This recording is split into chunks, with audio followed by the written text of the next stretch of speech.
Hey guys, in this video, I'll guide you through how you can access Chrome flags settings. Alright, so let's begin with the video. First things first, open the Chrome browser on your PC and make sure it is updated to the latest version available.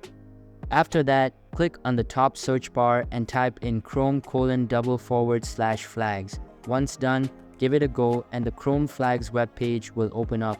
Now you just need to start using the features you prefer. The Chrome flags allow you to access hidden settings and experimental features that are not available in the regular Chrome settings. You can enable or disable these flags according to your preference. Some of the popular flags include the dark mode flag, the smooth scrolling flag, and the tab hover cart flag. So that's basically how you can access Chrome flag settings. So that's all for this video. Consider subscribing if you find it helpful, and I'll see you in the next one. Thanks.